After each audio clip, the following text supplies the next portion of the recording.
E vamos falar de uma fase extremamente complicada, conturbada e que gera uma série de debates acalorados na história do Brasil. Sim, vamos falar do período entre 1964 e 1985, da chamada ditadura civil-militar brasileira. Civil pelo apoio, porém, com 5 generais governando o país: Castelo Branco, Costa e Silva, Médici, Geisel e Figueiredo, certo? E aí, para o vídeo não ficar um vídeo muito longo, certo? Para você assistir e poder fazer suas anotações, que eu sei que você faz, eu vou dividir o vídeo em 2. Esse primeiro, vamos falar de Castelo Branco e Costa e Silva, a montagem dessa ditadura militar. E o segundo vídeo, então, falaremos de Médici, Geisel e Figueiredo, o aumento da repressão e o final do regime da ditadura civil-militar brasileira. Tranquilo? E aí, vamos lá. A primeira coisa que você deve estar se perguntando é o seguinte: a gente ouve o tempo inteiro pessoas chamando 31 de março de 1964 de golpe militar e pessoas chamando 31 de março de 1964 de revolução militar. E aí, na verdade, vamos lá, a ideia de você escolher o conceito de golpe ou de revolução, ela está muitas vezes ligado à posição que você defende. Então vamos lá. A gente, historicamente falando, a gente vai trabalhar com a ideia de que 64, 31 de março, é um golpe militar, é um golpe civil-militar, para ser mais exato. Por quê? Simples. Você tinha um presidente eleito, certo? João Goulart, ele tinha sido eleito como vice e assumido o governo ali depois de uma tentativa de manobra de um parlamentarismo de 61 a 63. E aí, se você não lembra muito disso, dá uma olhada aí no canal, no vídeo sobre os 3 J's. E a partir de então, os seus opositores, muito ligados a setores militares e ao DN, certo? Muito por conta da política trabalhista de João Goulart, das reformas de base, tinham derrubado esse governo eleito em nome de uma ideia de que o Brasil estava migrando para virar uma ditadura comunista aos moldes de Cuba, certo? Lembra de um detalhe importante que você tem que gravar na sua cabeça. Eu estou na fase da Guerra Fria, então eu estou naquela fase, essa bipolaridade, certo? E desse apoio norte-americano, no caso, da ideia de algumas ditaduras que vão surgir aqui na América Latina com medo dessa chegada da União Soviética na sua área de influência. Lembra que na década de 60, Cuba já tinha se declarado socialista, alinhada à União Soviética, embora a Revolução, a princípio, não tivesse esta relação com a Guerra Fria. E aí, se você não lembra disso, dá uma olhada aí no canal também no vídeo de Revolução Cubana, que eu aposto que você vai gostar das discussões travadas ali. Agora, se você pegar as pessoas que apoiam o 31 de março de 64, eles vão vir desse argumento que eu acabei de dizer. Eles vão dizer, então, que o Brasil estava se esquerdizando, que o Brasil estava virando uma futura Cuba, certo? Então, foi necessário que eles viessem salvar o Brasil da ameaça comunista vermelha do período de Guerra Fria. O que, na verdade, não tem relação nenhuma. Em momento algum, a gente tem qualquer aproximação de um modelo que vá se tornar um modelo comunista no Brasil. Mas é Guerra Fria. E Guerra Fria, qualquer coisa que você fale, ele vai te jogar para um lado ou para o outro. Então, com a derrubada de João Goulart, você organiza ali uma junta provisória de governo com a justificativa, com a desculpa, de que eles limpariam então o Brasil desta ameaça comunista para depois devolver o poder aos civis. E isso começa cedo, certo? Já no dia 2 de abril, o prédio da Uni é incendiado. A sede do ISEB é destruída. O CGT e as ligas camponesas colocadas na ilegalidade. Políticos como João Goulart e Leonel Brizola obrigados a fugir por Uruguai. E Luiz Carlos Prestes, por exemplo, se coloca na clandestinidade. É nessa fase também que a gente vai começar a pensar nos chamados atos institucionais, ou pra gente, AIs. Embora o Brasil tenha vários atos institucionais, certo, ao longo desse período, para você, na sua prova, os 5 primeiros são essenciais nessas cobranças de questões. O AI1, o AI2, o AI3, o AI4 e o AI5, certo? Ele segue essa lógica de número. E aí, vamos lá. Ainda nessa fase de organização desse novo regime, certo? Dessa ditadura civil-militar, eu vou promulgar ainda nesse início de 64 o chamado Ato Institucional número 1, ou AI1, que basicamente vai determinar o que pra gente? Primeiro, a ideia de uma convocação de uma eleição indireta para a presidência da República. Ao mesmo tempo, um reforço do Executivo e uma perda de poder do Legislativo. Uma autorização para a cassação de mandatos políticos e de grupos que vão ter seus direitos suspensos, certo? Grupos enxergados, então, pelo governo que vai se colocar como opositores ao regime, e a exoneração de funcionários públicos e militares também enxergados, vistos como grandes inimigos da pátria.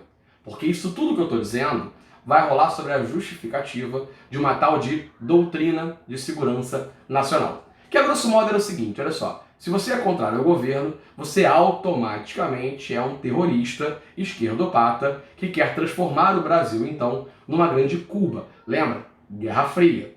Então você vai justificar as medidas governamentais em nome dessa doutrina de segurança nacional.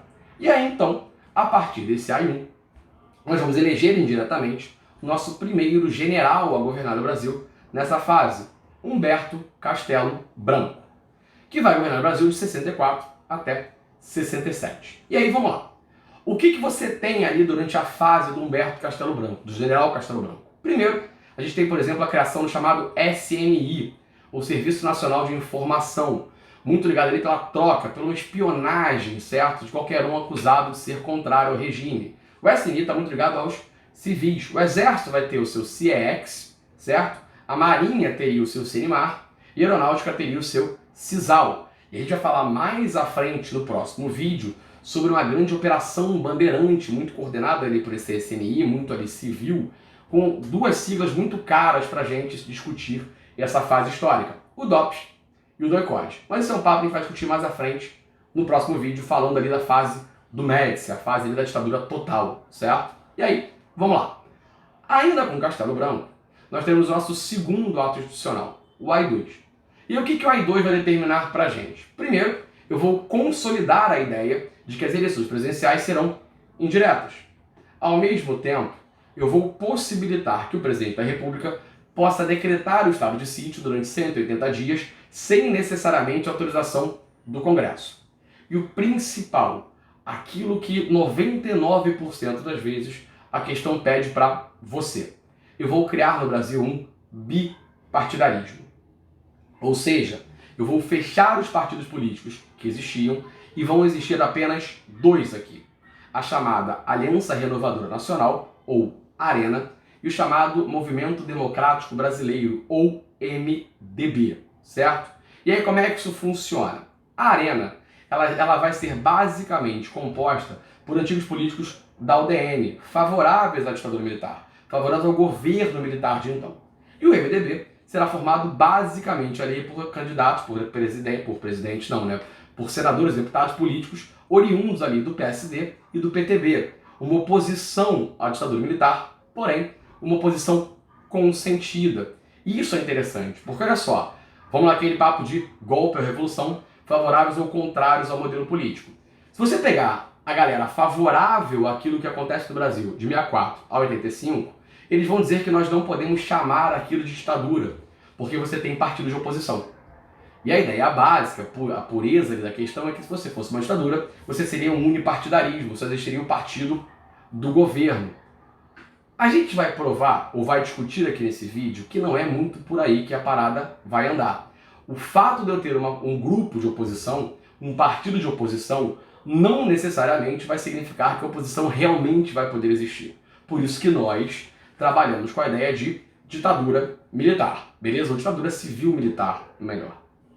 Logo depois do AI-2, nós teremos ainda o chamado AI-3, que o que vai fazer basicamente é o seguinte: aquela eleição direta que já existia para o executivo, certo? Executivo federal, para os presidentes, vai ser trazida então para o executivo estadual. A partir de agora, as eleições para governadores também serão eleições indiretas. Em 1967, eu vou ter então o chamado AI-4, uma nova Constituição brasileira, que basicamente vai fazer o seguinte: pegar o que está sendo discutido até então e colocar na Carta Constitucional. Então, politicamente falando, socialmente falando, é muito isso ali que vai garantir, que vai trabalhar com essa ideia do governo do nosso querido Humberto Castelo Branco. Eu ainda vou ter uma certa oposição ao Castelo Branco, formado, pasmem, pela figura de Carlos Lacerda.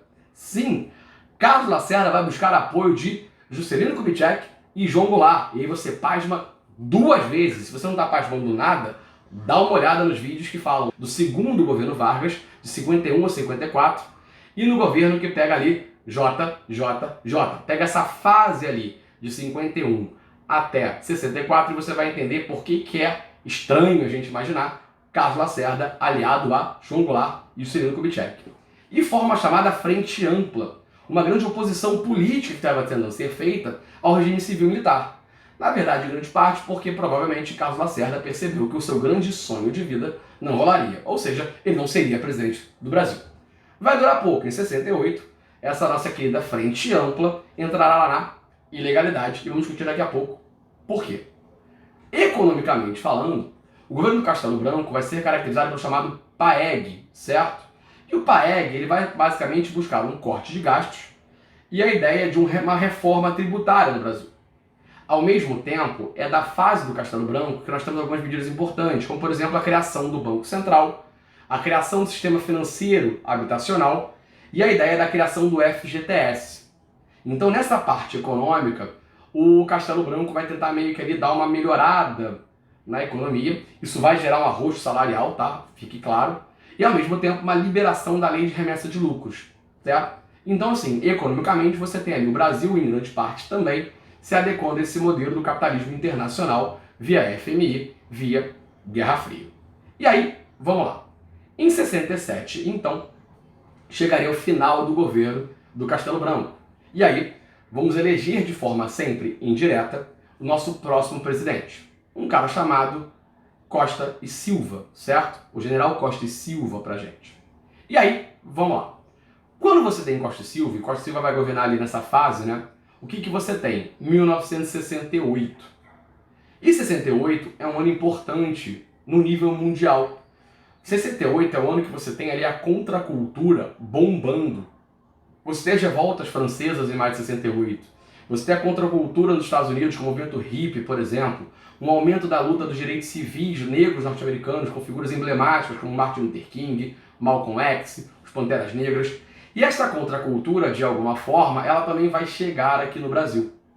Em 68, você começa a ter ali alguma parte da sociedade civil percebendo que esse papo de que o regime militar, a ditadura militar, seria algo transitório, não é tão assim. Então, nessa fase, por exemplo, eu tenho uma expansão de movimentos críticos à ditadura. Alguns, sim, ligados a uma luta armada que começa a ser pensada aqui. Outros muito ligados a questões culturais, a questão das músicas de protesto, a questão dos grandes festivais, a própria Tropicália, ou seja, esse movimento que tem muito essa lógica de incorporar elementos externos e fazer uma música de crítica social, a questão do próprio cinema novo, o teatro de arena, o teatro de opinião, certo? E só cuidado, o teatro de arena não é um teatro ligado ao partido arena. Tá ligado a essa ideia da arena, da ideia do teatro, a princípio, ser dessas grandes arenas lá na Grécia Antiga. Mas movimentos, na verdade, que você tem ali de oposição ao governo, certo? Você começa a ter ali uma certa crítica ao próprio cinema novo do Glauber Rocha. Então o que você tem que entender é o seguinte, nessa fase de 68 do Brasil, eu começo a ganhar força, eu começo a ter ali uma ebulição de movimentos contrários ao regime colocado em prática, certo? E aí o que vai acontecer na verdade? Quando você chega aí em 68, nós temos algumas coisas fundamentais para entender essa virada, ou melhor, esse recrudescimento dessa ditadura, desse regime civil-militar. E aí, vamos lá. Primeira coisa que eu tenho aqui pra gente importante é a morte do Edson Luiz.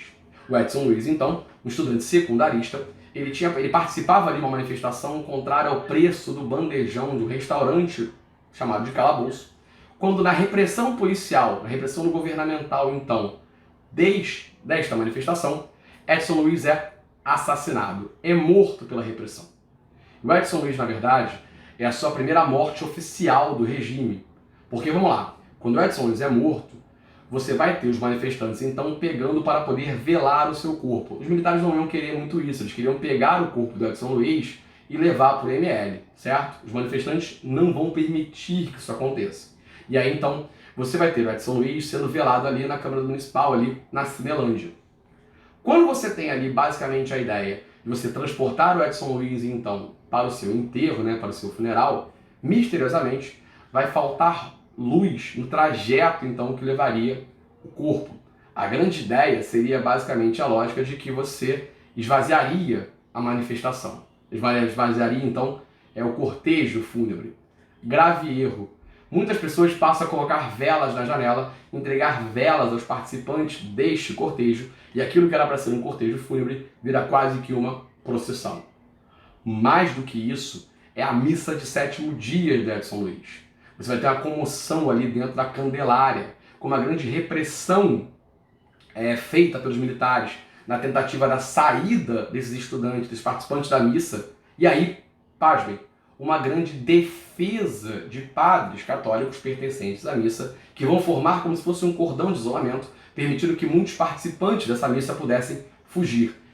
Porque olha só, a mesma Igreja Católica, como instituição, que em grande parte apoiou o 64, o golpe de 64, vai ser também responsável, com vários membros da sua lógica eclesiástica, por defender os direitos humanos, por denunciar as torturas do período e por poder salvar uma série de estudantes e contrários ao golpe, beleza? Assim, a Igreja Católica apoia o golpe, porém ela também vai ter dentro desse processo uma participação importante na denúncia do que é o regime militar, tá? Guarda essa informação que ela é importante pra gente. Ao mesmo tempo, o que você tem? Essa comoção, essa morte do Edson Luiz, essa missa de 7º dia, vai levar então a chamada passeata dos 100 mil. Eu vou colocar 100 mil pessoas no centro do Rio de Janeiro marchando contra o regime militar, com faixas como se fosse seu filho, ditadura nunca mais, ou seja, eu tenho uma grande manifestação contrária àquilo que está acontecendo. E a cereja do bolo. Um deputado chamado Márcio Moreira Alves, do MDB, vai à tribuna do Congresso e vai fazer um grande discurso exigindo um boicote ao 7 de setembro. 7 de setembro que é a sua grande passeata, sua grande marcha, sua grande comemoração militar no Brasil. Márcio Moreira Alves, então, prega um boicote a isso. Prega, inclusive, um boicote a que mulheres não namorem militares. Para melhorar a situação, menos conhecido, mas também ligado a esse período, um deputado chamado Hermano Alves, vai escrever uma série de artigos, certo? No jornal chamado Correio da Manhã, que vai ser enxergado pelos militares como uma afronta, certo? Ao regime militar, então.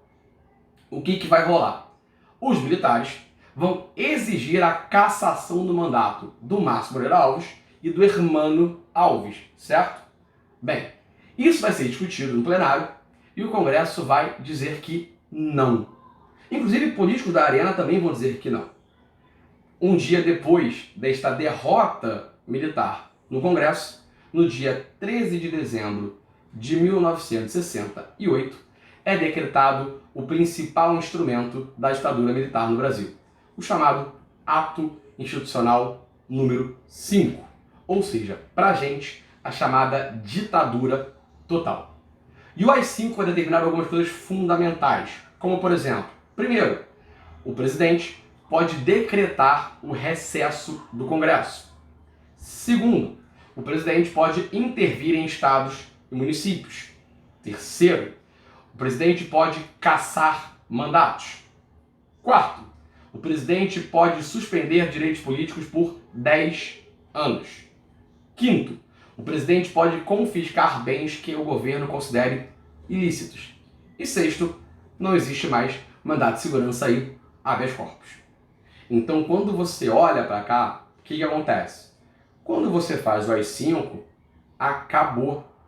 Ou seja, tudo aquilo que você ainda podia se manifestar de alguma forma até 13 de dezembro de 1968, acabou. Não se manifesta mais. Entramos na ditadura total, beleza? E uma coisa interessante, quando você tem ali a junta que vai definir o AI-5, a promulgação, a decretação do AI-5, o vice-presidente do Costa e Silva, ele era um civil, Pedro Aleixo, que tinha inclusive apoiado o golpe de 64.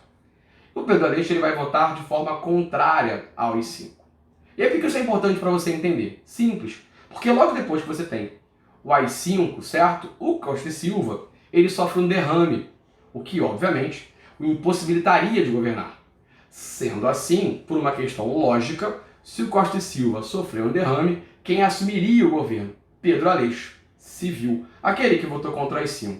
Pois bem, uma junta militar impede a subida ao poder do Pedro Aleixo, garantindo então a subida de um novo general ao governo do Brasil, Garrastazu Médici. E aí, se o Costa e Silva é aquele cara que vai criar o AI-5, o Médici é o cara que vai colocar o AI-5 para funcionar. E aí entramos na sua fase mais violenta do regime da ditadura militar brasileira. Mas é um papo para o nosso próximo vídeo, falando dos nossos 3 próximos generais. Beleza? Espero que tenha gostado desse vídeo, que tenha ficado aqui até o final. Por favor, se inscreve, vamos aumentar os inscritos, vamos aumentar a visualização, que a ideia do canal é simplesmente essa, discutir história de forma séria para ajudar você no seu concurso. Um beijo e até o próximo vídeo.